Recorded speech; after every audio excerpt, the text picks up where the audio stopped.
बड़ी जिम्मेदारी से ये बात मैं कह रहा हूँ। बहुत सारी जगहों पर रिश्ते बनते हैं, निस्बतें होती हैं, निकाह होते हैं, लेकिन थोड़े दिन के बाद वो रिश्तों में दरार पैदा हो जाती है, रिश्ते टूटने की कतार पर पहुंच जाते हैं। आज मैं आप लोगों को कुछ खास बातें बताऊंगा। इस बात को समझकर उसके मुताबिक रिश्ते तलाश करो, यकीनन घर टूटने के बजाय घर जुड़ेंगे। जहां आपने बहू देखने जाना है, वहां जाने के बाद पहले ये देखो कि उस घर में क्या लड़की की माँ ज्यादा बातें कर रही है या लड़की का बाप ज्यादा बातें कर रहा है।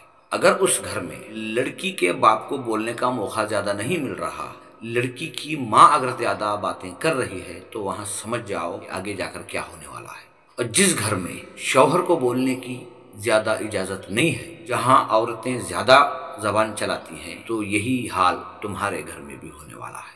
और औरतों की एक आदत है, वो जबान ज्यादा करती हैं, दिमाग से पैदल हुआ करती है। जब शादी हो गई, निकाह हो गया, बेटी माँ को फोन करती है, बाप को फोन नहीं करती। और माँ बेटी को तसल्ली देने के बजाय, रिश्ते को जोड़ने के मशवरे देने के बजाय और बेटी को हिम्मत देती है कि बेटी डरना नहीं है, अगर कोई तुझसे कुछ बुरा सुलूक करे तो उसको पलट कर जवाब देना है, और किसी भी बहाने से घर आ जा।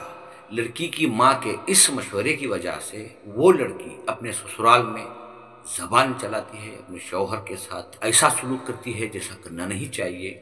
तो इसमें रिश्तों के अंदर एक खटास पैदा होती है, और वो लड़की माँ की बात पर जब मैके जाती है, तो वहां जाने के बाद ज्यादा इधर का उधर बातें करने की वजह से क्या होता है कि रिश्ता टूटने की सतार पर आता है। और जिस घर में लड़की की माँ कम बोले और लड़की का बाप बात करता हो, वो घर बेहतर है रिश्ता करने के लिए। औरतों का क्या है, जबान चलाती हैं और रिश्ते टूटने की सतार पर पहुंच जाते हैं। वो शौहर ही है जो ये जानता है कि उस निकाह तक, उस शादी तक इसने कितनी परेशानियां उठाई, तब जाकर ये रिश्ता बना है।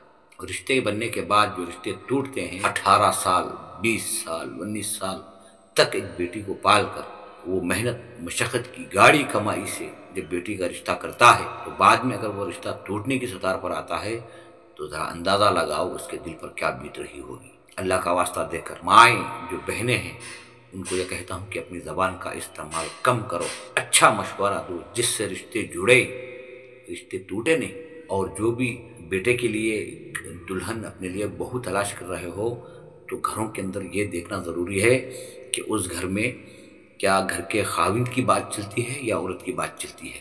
जहाँ औरत ज़्यादा बात करे, वहाँ खाविंद की इज्जत नहीं होती। इस बात को अपने ज़हन में रखो और अपने रिश्तों को आगे बढ़ाने की कोशिश करो।